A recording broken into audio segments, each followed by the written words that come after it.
अक्सर बच्चे ऐसा क्वेश्चन पेपर करते हैं। श्रेया माँ से बोल रही है कि हाँ मम्मा ऐसे ही होता है। एग्जामिनर छोड़ देता है, भूल जाता है इसमें मार्क्स देना उसमें मार्क्स देना। ये बहुत छोटी सी बात है लेकिन बहुत इंपॉर्टेंट है।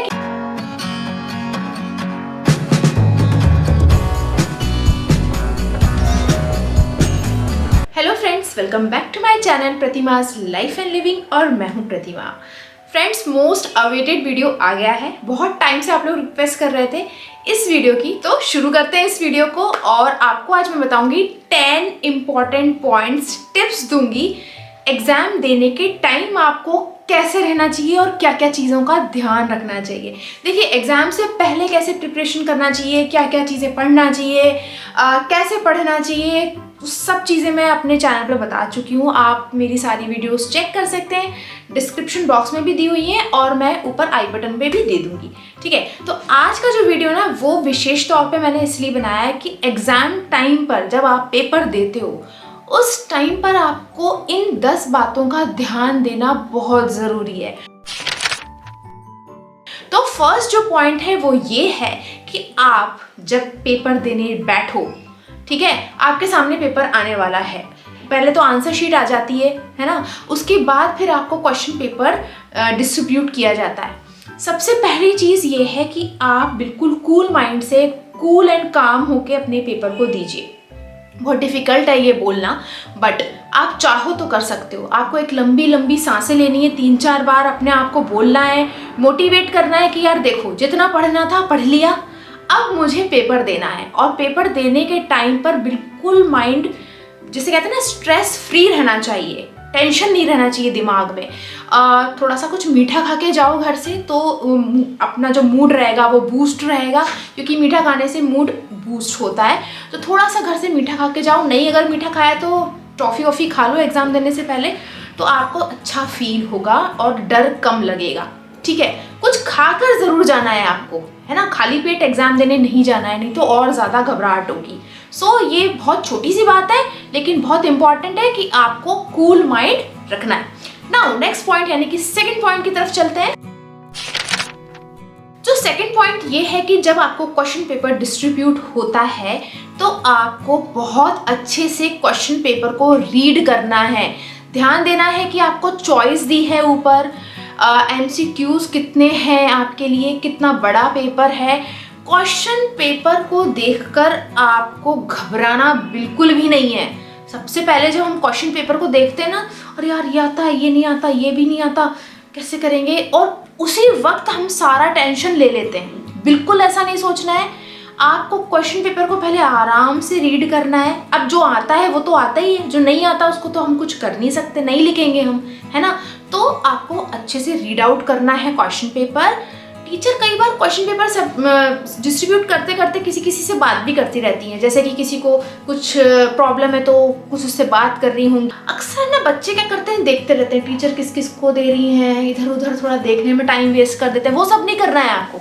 जिस टाइम पर आपके पास क्वेश्चन पेपर आया है उस टाइम पर अपना क्वेश्चन पेपर आप देखो, ध्यान से देखो, कितना आता है कितना नहीं आता, क्या पूछा है, बस। उसके अलावा आपको कहीं और दिमाग नहीं लगाना है। ठीक है ना, आपने क्वेश्चन पेपर रीड कर लिया और आंसर शीट भी पहले भर ली, उसमें जितना भी चीज़ें भरना था वो सब आपने पहले कर लिया। लेकिन अब आपको ये ध्यान देना है कि स्कोरिंग चीज़ें कौन कौन सी हैं। तो आपका, अगर आपको लगता है कि आपका पेपर बहुत बड़ा आ गया, लेंदी पेपर आ गया, ठीक है, टाइम कम है, आपको सबसे पहले तो शुरू से ही स्पीड बढ़ानी है। ठीक है, स्कोरिंग चीज़ों पे आपको ध्यान देना है। जैसे कि लास्ट के जो क्वेश्चंस रहते हैं वो 5 मार्क्स के, 8 मार्क्स के होते हैं, उनको आपको ध्यान से करना है।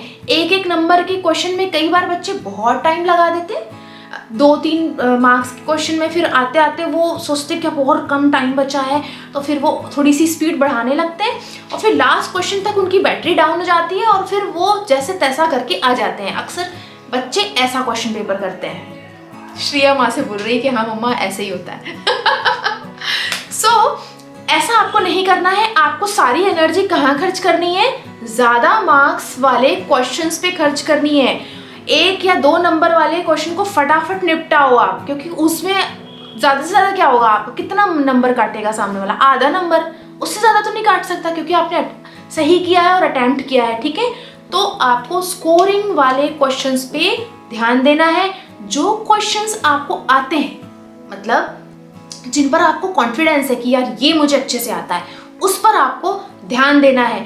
टाइम वेस्ट उन पर नहीं करना है कि यार ये तो आ नहीं रहा है, फिर सोच रहे हैं घंटे भर तक, ऐसा नहीं करना है आपको। लीव इट और आगे बढ़ो, ठीक है। ऐसा आप करोगे तो आपके सारे क्वेश्चंस अटेम्प्ट हो पाएंगे। नाउ नेक्स्ट इंपॉर्टेंट पॉइंट ये है जो मैंने श्रिया के एग्जाम देने के टाइम से सीखा है। मतलब मैंने हालांकि कई बच्चों को पहले भी बोला है, बट इसको मैं स्ट्रिक्टली बोलूंगी आज अपने वीडियो में। वो ये है कि अगर आप बोर्ड एग्जाम्स दे रहे हैं जहां पर आपकी टीचर आपका क्वेश्चन पेपर चेक नहीं करेंगी। देखो क्या होता है, बच्चों को पता होता है कि हमारी टीचर कैसे चेक करती है, ठीक है, उनकी हमको हर चीज़ पता होती है हमारे अपने टीचर की। लेकिन अगर आप बोर्ड एग्जाम दे रहे हो, वहाँ आपको नहीं मालूम कि आपका एग्जामिनर कैसा है, कॉपी कैसे चेक करेगा, तो आपको हर क्वेश्चन के बाद यानी कि हर आंसर अटेम्प्ट करने के बाद 2 से 3 लाइन छोड़नी है। थोड़ी ज़्यादा ही छोड़ दो, बहुत बड़ी शीट आती है, मतलब बोर्ड में तो 38-40 पेजेस की पूरी एक कॉपी आती है, कितना लिखोगे आप, है ना। तो आप सप्लीमेंट्रीज ले लो, ज़्यादा से ज़्यादा चलेगा, लेकिन आप एक एक आंसर के बाद अच्छा गैप छोड़ो। बिल्कुल नीचे तक मत लिखो, पूरे क्वेश्चन पेपर के आंसर शीट के नीचे तक पूरा मत लिखो, थोड़ा सा छोड़ के लिखो, दूर लिखो, ताकि एग्जामिनर को क्लैरिटी मिले कि ये क्वेश्चन किया है, इसमें मार्क्स देना है, नेक्स्ट दिया है, इसमें मार्क्स देना है। कई बार क्या होता है, एग्जामिनर छोड़ देता है, भूल जाता है इसमें मार्क्स देना, उसमें मार्क्स देना। तो ऐसा आपको नहीं करना है, आपको अच्छा खासा गैप देना है हर एक आंसर के बाद। ना कई बच्चे क्या करते हैं, उनको ये पता रहता है कि हम अच्छे से लिखेंगे, प्यार से सजा के लिखेंगे तो हमको ज़्यादा मार्क्स मिलेंगे। नहीं, आपको सजाने धजाने पे ज़्यादा टाइम वेस्ट नहीं करना है, ये काम आपका लास्ट का होता है। अगर आपके पास टाइम बच रहा है, आप छोटी क्लास में हो, तो आपका क्वेश्चन पेपर इतना लंबा नहीं होता, तो आप लास्ट में सजा सकते हो। 10th 11th 12th वालों को तो सजाने के बारे में सोच ही नहीं सकते, वो क्वेश्चन ही पेपर कर लें, वही बहुत बड़ी बात होती है, ठीक है। तो आप है ना 2-2 पेन से लिखना छोड़ दो, आप सजाना वजाना छोड़ दो, ये सब चीज़ें आपको नहीं करना है। बस क्लैरिटी से लिखो, क्लियर लिखो और स्पीड में लिखो यार। आपको पूरा क्वेश्चन पेपर सॉल्व करना है कि नहीं, छोड़ना थोड़ी ना है ना। मैथ्स की अगर मैं स्पेशली बात करूं, जो कि नेक्स्ट पॉइंट है मेरा, वो ये है कि आपको मैथ्स में सारे क्वेश्चंस अटेम्प्ट करना है। व्हाई? बिकॉज आपको हर एक स्टेप पे मार्क्स मिलेंगे, 0 कभी नहीं मिलेगा बोर्ड में, specially I am telling you. क्यों? जैसे आपने स्टेप्स ऑफ कंस्ट्रक्शन लिखा, तो स्टेप्स ऑफ कंस्ट्रक्शन पे आपको मार्क्स मिल जाएंगे, भले ही फिर बाद में आपने जाके गलत कर दिया हो, आंसर गलत आ गया हो। आपने जो प्रूव करने वाले जो चीज़ें होती हैं, उसमें भी आपने जो चीज़ें लिखी हैं उस पर आपको मार्क्स मिलेगा। एट एवरी स्टेप आपको कुछ ना कुछ मार्क्स मिलेगा। बिल्कुल क्वेश्चन को अटेम्प्ट नहीं करना, ये बेवकूफ़ी होती है। तो आपको हर एक क्वेश्चन को अटेम्प्ट करना है, कैसा भी आता है आपको, इतना सा भी आता है ना, तो भी आप उसको जैसा समझ में आता है अटेम्प्ट करो, रादर देन लीविंग इट, ठीक है ना। कई बार ऐसा होता है कि क्वेश्चन पेपर हमको उतना लंबा नहीं मिलता और हमारे पास थोड़ा सा टाइम भी रहता है, और अगर लंबा मिला भी है तो आप शुरू से स्पीड बनाओ। जैसे कि मैंने बोला, आपको हमेशा चेक करने का टाइम लेना चाहिए। कई बार क्या होता है, देखो जब हम क्वेश्चन पेपर अटेम्प्ट कर रहे रहते हैं ना, शुरुआत पे 1 घंटा जो शुरुआत का रहता है, जब हम लिख रहे रहते हैं, तब हमको उतना हमारा जो टेम्परामेंट होता है ना, वो वैसा नहीं रहता, कूल नहीं रहता। तो कई बार क्या होता है, जब हम चेक करने लगते हैं ना, तब हमें याद आता है ये आंसर, अरे यार ये इसका आंसर तो ये था, ये लिख दिया, तो हम वहाँ पर उसको करेक्ट कर सकते हैं, राइट। सो आपको थोड़ा चेक करने का टाइम देना चाहिए लास्ट में। आप जल्दी स्पीड में करो, और लास्ट में आप कम से कम 5 से 10 मिनट तो निकाल लो यार, कि आपको चेक करना है क्वेश्चन पेपर, सारे क्वेश्चंस किए कि नहीं किए। अगर आपके टीचर मना करती है ना क्वेश्चन पेपर पे सर्कल या टिक लगाने को, तो आप एक छोटे डॉट लगा सकते हो, उससे आपको अंदाज रहेगा कि आपने ये सारे क्वेश्चंस अटेम्प्ट किए हैं और ये वाले छूट गए हैं जिन पर मुझे ध्यान देना है, या फिर ये वाले नहीं बने हैं। तो इस तरीके से आप मैनेज कर सकते हो अपना जो टाइम है, और चेक करोगे तो आपको डेफिनेटली फ़र्क पड़ेगा। जो क्वेश्चंस कई बार हमसे गलत हो जाते हैं या हम सुधार कर सकते हैं, वो हम लास्ट में ही सुधार कर पाते हैं ना। अगर आपको कोई क्वेश्चन नहीं आता है, इसी के आगे मैं बता देती हूँ कि तो उसके आप आगे बढ़ जाओ, ठीक है, उसकी जगह छोड़ दो। अगर आपको जगह छोड़नी है तो जगह छोड़ दो और आप आगे बढ़ जाओ। नहीं तो मैं ये कहती हूँ कि राइट नंबर ऑफ क्वेश्चन डालो, जैसे कि आप 15th क्वेश्चन कर रहे हो तो क्वेश्चन नंबर 15 डाल के आप उसको सॉल्व कर लो, और जो चीज़ आपको नहीं आती उनको आप बाद में कर लो, है ना। और अगर आपकी टीचर ये बोलती है कि नहीं नहीं आपको सीरियल वाइज चल रहा है, तो आप क्या करना है कि उतनी कुछ ज़्यादा जगह छोड़ दो, थोड़ी सी जगह मत छोड़ो, ज़्यादा जगह छोड़ दो और उसको बाद में आप अटेम्प्ट करो।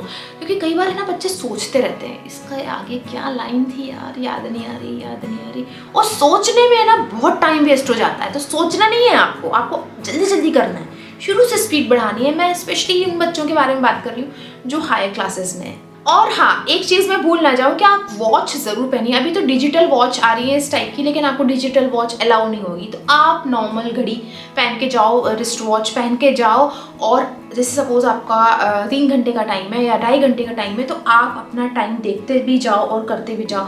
हम लोग कई बार स्कूल बैल के हिसाब से सोचते हैं, तो उसमें हमको अंदाज नहीं पड़ पाता कि कितना टाइम हमने निकाल दिया एग्ज़ाम में। तो आपको वॉच ज़रूर पहननी है, बिना वॉच के आप एग्ज़ाम मत देने जाओ, तो उससे आपको काफ़ी सही अंदाज पड़ता रहेगा। नाउ डायग्राम्स, चार्ट्स, फॉर्मूलाज, ये जो चीज़ें होती है ना, इनसे हम बहुत जल्दी मार्क्स ले लेते हैं। जब भी हमारी कॉपी चेक होती है तो ये बड़ा इम्प्रेसिव होता है, तो इन पर आपको ज़रूर ध्यान देना है। अगर कोई क्वेश्चन है और उसमें आप ज़्यादा मार्क्स का क्वेश्चन है, सपोज 8 मार्क्स का या 5 मार्क्स का, और उसमें अगर कोई डायग्राम है तो आप उसको ज़रूर बनाएं। एग्जामिनर जो होगा ना, स्पेशली हायर क्लासेस की अगर बात करूँ, तो एग्जामिनर देखकर उसको पहले ही जैसे इम्प्रेस हो जाता है कि हाँ इसको आता है, इसने सही किया ये क्वेश्चन, ठीक है। तो वो बहुत सारे डिस्क्रिप्शन पढ़ता तो है, बट कई बार वो लोग उतना ज़्यादा ध्यान से नहीं पढ़ते। तो डायग्राम देख के, क्योंकि क्या होता है विजुअली हमको जब हम देखते हैं ना, तो डायग्राम हमको पॉप्ड अप होकर दिखता है, अरे इसका डायग्राम बनाया है इसने, अरे इसने इस चीज़ का फॉर्मूला लिखा है ना, इसका ये चार्ट बनाया है इसने, तो डेफिनेटली आपको सारे मार्क्स मिल जाएंगे। तो इन बातों पर आप ज़रूर ध्यान देना। और हाँ, डायग्राम वगैरह बना लेते हैं ना, तो फुल मार्क्स मिलने की पूरी गारंटी भी रहती है। Now last but not the least and very important point, वैसे तो कहने को ये होगा कि इतनी सी बात बता रही है प्रतिमा, लेकिन इतनी सी बात नहीं है, ये बहुत इंपॉर्टेंट बात है कि आपका पेन का सिलेक्शन सही होना चाहिए। कई बच्चे मोटे ग्रिप वाले पेन खरीद लेते हैं और उससे हाथ बहुत जल्दी थक जाता है। पतले ग्रिप, मतलब पतला जो पेन होता है ना, पतले ग्रिप वाले पेन आप खरीदें, जो अच्छा इसमें फ्लुएंसी जो है वो सही आए। तो ये इस बात का आपको ध्यान रखना है, पेन का सिलेक्शन सही करना बहुत ज़रूरी है। 1-2 पेन लेके मत जाओ, 3-4-5 पेन लेके चले जाओ, क्या हो जाएगा, घर वापस ही लेके आओगे ना, कौन सा वहाँ पर किसी को दे के आ जाओगे। तो 4-5 पेन आप लेकर जाओ साथ में, और रबर, स्केल एंड जो भी आपके एसेंशियल थिंग्स हैं वो आप सब अपने बॉक्स में रखो, पेंसिल बॉक्स में रखो। क्यों? क्योंकि है ना आपको वहाँ टाइम नहीं रहेगा। अरे एक पेन नहीं चल रहा, फट से दूसरा पेन उठा के लिखने लग जाओ, ये टाइम नहीं रहेगा कि आप यूं करो या फिर उसको चला कर देखो, ये सब का टाइम नहीं है। 4-5 पेन रख के लेके जाओ। मैं तो श्रेया को बोलती हूँ और भी रख लो, 5-6 पेन रख लो। क्यों? क्योंकि है ना आपके पास वो सारी चीज़ें होनी चाहिए जिनसे आपको डिस्टर्बेंस ना हो। और हाँ, अब बहुत सारे लोग कमेंट करेंगे कि पेन बता दीजिए कौन सा लें। तो देखिए, मैं किसी के बारे में कुछ बोल नहीं सकती हूँ, कोई ब्रांड के बारे में मुझे नहीं पता। आपको जो पेन सही लगता है वो आप ले। बस मेरा ये कहना है, पतले ग्रिप वाला पेन लो, हल्का पेन लो, ताकि आप जल्दी लिख सको और अपना क्वेश्चन पेपर सॉल्व कर सको। सो ये हो गए सारे पॉइंट्स, 10 पॉइंट्स जो मैं आप सभी से शेयर करना चाहती थी। एंड आई होप कि आप लोग इन बातों का ध्यान देंगे, माइंड को कूल रखेंगे, क्वेश्चन पेपर को पूरा अटेम्प्ट करेंगे, और फिर जितना होता है आ जाओ घर और पिछला एग्जाम भूल जाओ और अगले एग्जाम की आप तैयारी करो, है ना। तो इसी बात पर मैं आप सभी को ऑल द बेस्ट बोलती हूँ। बहुत अच्छा करना अपने एग्जाम में, पूरे कॉन्फिडेंस से करना, जितना पढ़ लिया उतना पढ़ लिया, बस बाकी सब छोड़ दो, ठीक है। तो बस अब एंड करते हैं इस वीडियो को, और क्या, और मिलती हूँ आप सभी से अपने नेक्स्ट वीडियो में। Till then bye bye friends, take care.